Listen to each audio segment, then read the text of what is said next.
আসসালামু আলাইকুম। সকাল ৯টা বেজে ২৫ মিনিট। আজ শুক্রবার। বাংলাদেশ বেতার কক্সবাজার স্থানীয় খবরে স্বাগত জানাচ্ছি। আমি আবু হায়দার ওসমানী। কক্সবাজারে ছাত্র জনতার আন্দোলনে শহীদ পরিবার ও আহতদের আর্থিক সহায়তা প্রদান করেছে জুলাই স্মৃতি ফাউন্ডেশন। আহত যোদ্ধাদের পাশে বাংলাদেশ এ স্লোগানে বৃহস্পতিবার স্থানীয় সাংস্কৃতিক কেন্দ্রে শুরু হয় এই সহায়তা বিতরণ কর্মসূচি। এ সময় ৪৭টি আহত পরিবারের হাতে আর্থিক সহায়তা তুলে দেন জুলাই শহীদ স্মৃতি ফাউন্ডেশনের প্রধান নির্বাহী মীর মাহবুবুর রহমান স্নিগ্ধ এবং জেলা প্রশাসক মোহাম্মদ সালাউদ্দিন। বিস্তারিত শুনুন প্রতিবেদনে।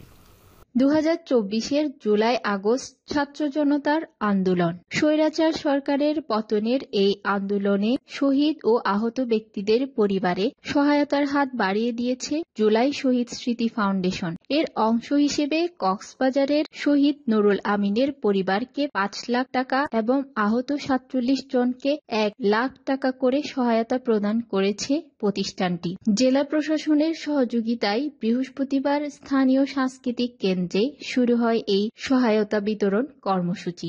জুলাই বিপ্লবে শহীদ, আহত ও পঙ্গুত্ব বরণকারী ব্যক্তিদের কল্যাণে তাদের পরিবারকে আর্থিক সহায়তা প্রদান করছে জুলাই শহীদ স্মৃতি ফাউন্ডেশন। এছাড়া কর্মসংস্থান পুনর্বাসনেও কাজ করা হচ্ছে বলে জানান ফাউন্ডেশনের প্রধান নির্বাহী মীর মাহবুবুর রহমান স্নিগ্ধ। এই জুলাই আগস্ট গণঅভ্যুত্থানে যারা শহীদ এবং আহত হয়েছে তাদের আর্থিক ভাবে সহযোগিতা করছি। এর বাইরেও পুনর্বাসন করার জন্য যা যা প্রয়োজনীয়, যদি কারোর কর্মসংস্থান তৈরি করার প্রয়োজন হয়, যদি কারোর বাচ্চাদের শিক্ষা ব্যবস্থা তৈরি করার প্রয়োজন হয়, সেগুলো জুলাই শহীদ স্মৃতি ফাউন্ডেশন থেকে ইতিমধ্যে করা হচ্ছে। জুলাই বিপ্লবের এই বীর শহীদ ও তাদের পরিবারের পুনর্বাসনে সকলকে একসাথে কাজ করার আহ্বান জানান জেলা প্রশাসক মোহাম্মদ সালাউদ্দিন। আমাদের সকল একত্রিত কাজ একসাথে দিলে এই আহত এবং শহীদ পরিবারের সকল যারা আছে তাদেরকে আমাদের পুনর্বাসন করতে হবে, সহায়তা নিয়ে আসতে হবে।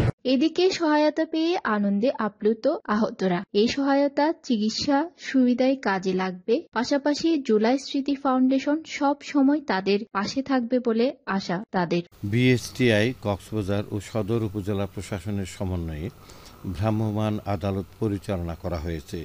গতকাল শহরের বাদছড়া বাজারে পরিচালিত এই অভিযানে নেতৃত্ব দেন সদর উপজেলা প্রশাসনের সহকারী কমিশনার ভূমি ও নির্বাহী ম্যাজিস্ট্রেট শারমিন সুলতানা।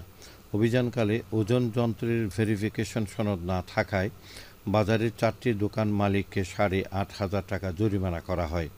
এ সময় প্রসিকিউশন অফিসার বিএসটিআই এর ইন্সপেক্টর রঞ্জিত কুমার মল্লিক, আনসার ব্যাটালিয়নের সদস্যসহ সংশ্লিষ্টরা উপস্থিত ছিলেন।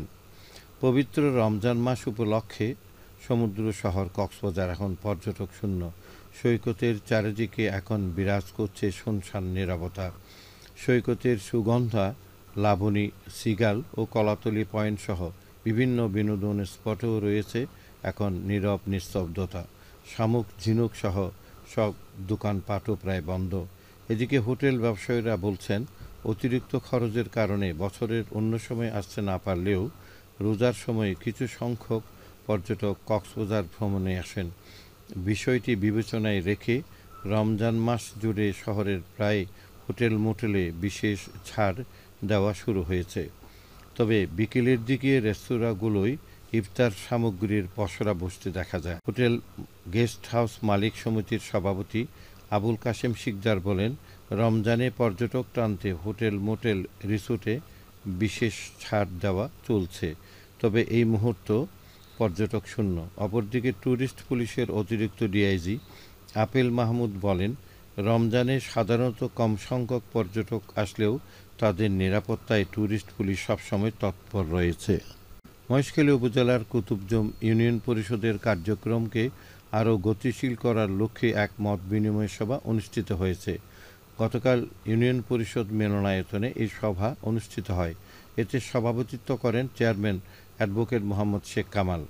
সভাপতির বক্তব্যে চেয়ারম্যান বলেন, সকলের সম্মিলিত প্রচেষ্টায় জনগুরুত্ব বিবেচনায় প্রকল্প গ্রহণ করে তা বাস্তবায়ন করা হবে। এ সময় প্যানেল চেয়ারম্যান, সচিব, মেম্বারসহ সংশ্লিষ্টরা উপস্থিত ছিলেন। আবহাওয়া এখন জানিয়ে দিচ্ছি বাঁকখালী নদীর মোহনা ও সংলগ্ন এলাকার সামুদ্রিক জোয়ার ভাটার সময়সূচি। আজ জোয়ার শুরু হয়েছে সকাল 9:46 চলবে বিকেল 4:39 পর্যন্ত। সবশেষে পর্যটক বার্তা। পর্যটন নগরী কক্সবাজারে আগত ভ্রমণ পিপাসুদের সাগরে নামার পূর্বে সাবধানতা অবলম্বন করার জন্য অনুরোধ করা হচ্ছে। যারা সাঁতারে দক্ষ নন তাদের পানিতে বেশি দূর যাওয়া উচিত নয়। ভাটার সময় স্রোতের সাগরমুখী টান প্রবল হওয়ায় সাগরের গভীরে ভেসে যাওয়া এমনকি প্রাণহানির আশঙ্কা থাকে। সেই সাথে পর্যটকদের স্বাস্থ্যবিধি মেনে চলার পরামর্শ দেওয়া হচ্ছে। খবর শেষ হলো। আমাদের পরবর্তী খবর প্রচারিত হবে আজ দুপুর 2:55